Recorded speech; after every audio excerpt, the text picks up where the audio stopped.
በስመ አብ ወወልድ ወመንፈስ ቅዱስ አሐዱ አምላክ አሜን።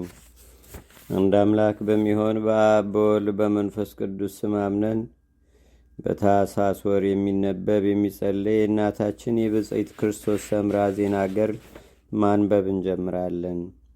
የእናታችን የብፅዕት ክርስቶስ ሰምራ ልመናዋ አማላጅነቷ በአገራችን በኢትዮጵያ በሕዝበ ክርስቲያኑ ሁሉ ላይ ለዘላለሙ አድሮ ይኑር አሜን። ከዕለታት በአንደኛው ቀን እናታችን ክርስቶስ ሰምራ ሁለት ሰዎች በአንድ ፊት፣ ሌሎች ሁለት ሰዎች ደግሞ በአንድ ወገን ቆመው እጅግ በሚያስደንቅ ራእይ አየች። ዳግመኛም ሦስት ሰዎች በአንድ ወገን፣ አንድ ሰው ደግሞ በሌላ ወገን ቆመዋል። እኒህ በሁለትና በሦስት ተከፍለው የቆሙት ሰዎች መሪርን ባን ያለቅሳሉ። በአጠገባቸው የቆመው አንደኛው ሰውም በብዙ ተደስቶ ይስቃል። በዚያን ጊዜ እናታችን ክርስቶስ ሰምራ ከእሷ ጋር የነበረውን መልአክ ማለት ቅዱስ ሚካኤልን የእሊህ ሰዎች ግብራቸው ምንድን ነው? ጌታዬ ግለጽልኝ ስትል ጠየቀችው። እሊህ በሁለትና በሦስት ወገን ተከፍሎ የቆሙት መሪር እንባን ያለቅሳሉ። ሌላው ባጠገባቸው ያለው አንድ ሰው ግን እጅግ አድርጎ ይደሰታልና ምክንያታቸው ምንድን ነው አለችው። ይህ የመላእክት አለቃ ቅዱስ ሚካኤልም እዚያ ለብቻው የቆመውን ሰው ሄደሽ ጠይቂው፣ እሱ ይነግርሻል አላት። በዚያን ጊዜ ወደዚያ ሰው ዘንድ ሄዳ እነዚያ ሰዎች ሲያለቅሱ አንተን ለብቻ የሚያስቅህ ምንድን ነው ንገረኝ አለችው። እንደዚህም ብላ በጠየቀችው ጊዜ እጅግ አድርቆ ተቆጣት። በቁጣውም አስደነገጣት፣ አስፈራራትም። ዳግመኛም ወደዚያ መልአክ ተመልሳ ሄዳ ጥያቄን መቀበሉ ቀርቶ ተቆጥቶ አስፈራርቶ መለሰኝ አለችው። አሁንም ሂጂና ደግመሽ ጠይቂው፣ እሱ ያስረዳሻል አላት። በዚህን ጊዜ ዳግመኛ ወደዚያ ሰው ሄደችና ለብቻ የምስቅበት ምክንያት ምንድን ነው ንገረኝ፣ ካልነገርከኝ ከቶ አልተውህም ወይም አልለቅህም አለችው። ይህንንም ባለችው ጊዜ ከቀድሞ የበለጠ የቁጣ መዓትን አወረደባት። ነገር ግን ግድ ሆኖበት እንዲህ አጥብቀሽ ልትጠይቅኝ የቻልሽው በአንቺ ኃይል አይደለም፣ የመላእክት ሁሉ አለቃ በሚሆን በሚካኤል ኃይል ነው እንጂ እነሆ እኔ አየዋለሁ።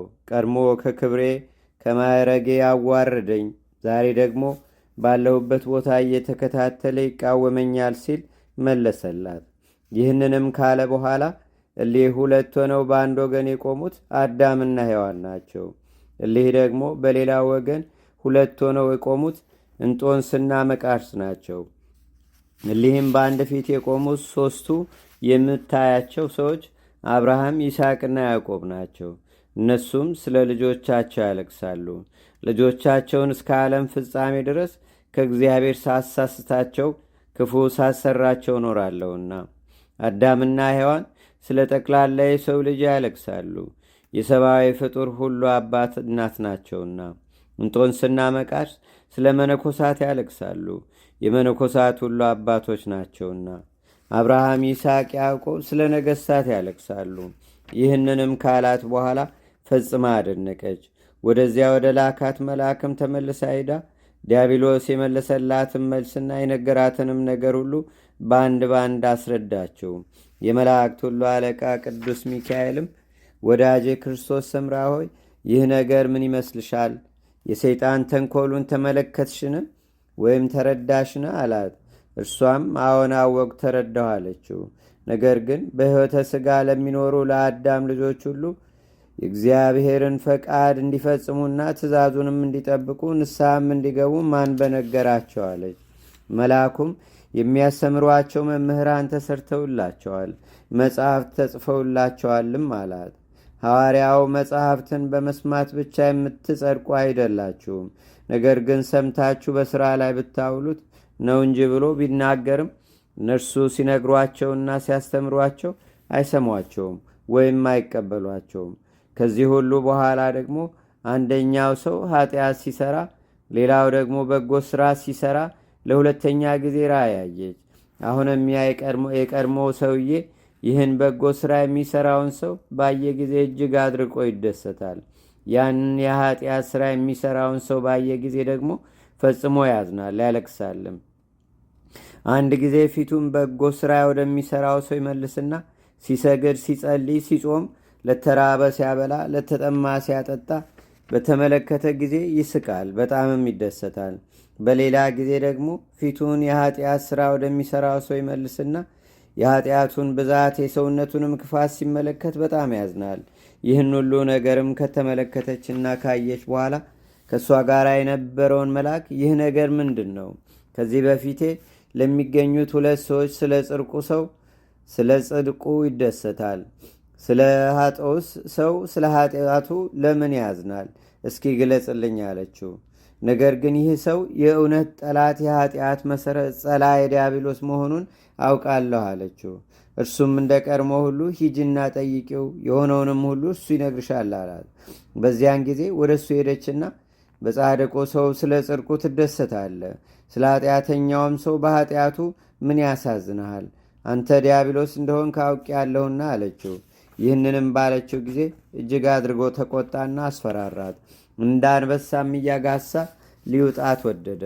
ስራዬን ወይም ግብሬን በምን አወቅሽው አላት። ስራህስ ሰውን ከእግዚአብሔር ማሳሳት እንደሆነ አውቃለሁ አለችው። እርሱም እውነት ተናገርሽ አላት። ይህን ካለ በኋላ ይህን የጽድቅ ሥራ ሲሠራ የተመለከትሽውን እንደምንም አግባብቼ ኃጢአት አሰረዋለሁ፣ ከፈጣሪውም አሳስተዋለሁ። በኃጢአቱም እንዳለ ሞት በድንገት መጥቶ ይወስደዋል፣ እሱንም ለእኔ ወገን ያደርገዋለሁ አላት። ይህም የኃጢአት ሥራ ሲሠራ ያየሽው ሰው በሠራው ኃጢአት ተጸጽቶ ፈጥኖ ንስሐ ይገባል፣ የጽድቅንም ጎዳና ይከተላል፣ የእኔ ወገን መሆኑንም ይቀርብኛል። ስለዚህም በጣም እቀናለሁ፣ ልቤም እንደ እሳት ይቃጠላል። ሰው ሁሉ ከእግዚአብሔር ከወብልሎ ለእኔ ቢሆን እወዳለሁና አላት።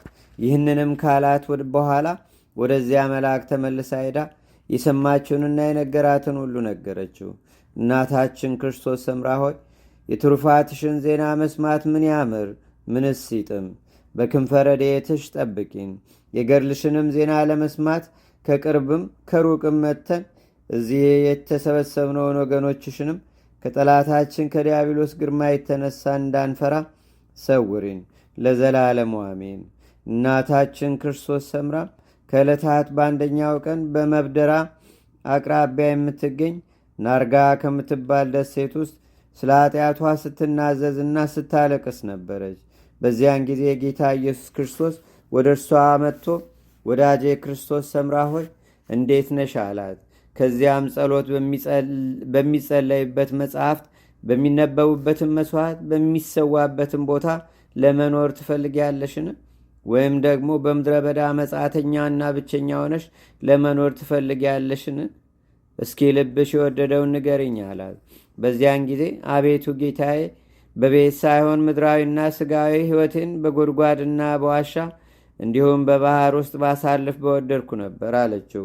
በዚያን ጊዜ መንፈስ ቅዱስ ያደረበት አንድ መነኩሴ ወደ እርሷ መጥቶ የእግዚአብሔር ባለሟል የክርስቶስ ወዳጅ ክርስቶስ ሰምራዊ እንዴት አለሽ አላት። እርሷም ሰላም እልህ ዘንድ አንተ ማነህ? ስምህስ ማን ይባላል አለችው። ስሜስ ገብረ መንፈስ ቅዱስ ይባላል አላት። ይህንንም ባላት ጊዜ በጣም ደስ አላት፣ እጅግ አድርጋም ተወደው ነበርና። በዚህ ጊዜ ሰላምታ ሰጠችው።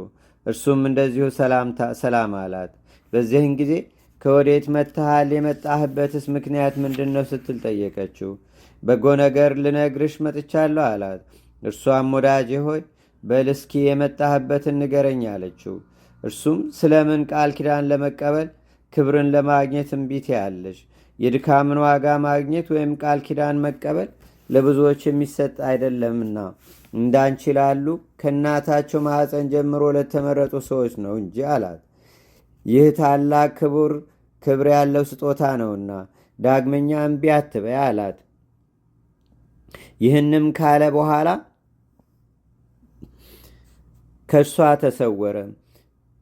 የእናታችን የክርስቶስ ሰምራ ልመናዋ አማላጅነቷ በአገራችን በኢትዮጵያ በሕዝበ ክርስቲያኑ ሁሉ ላይ ለዘላለሙ አድሮ ይኑር፣ አሜን።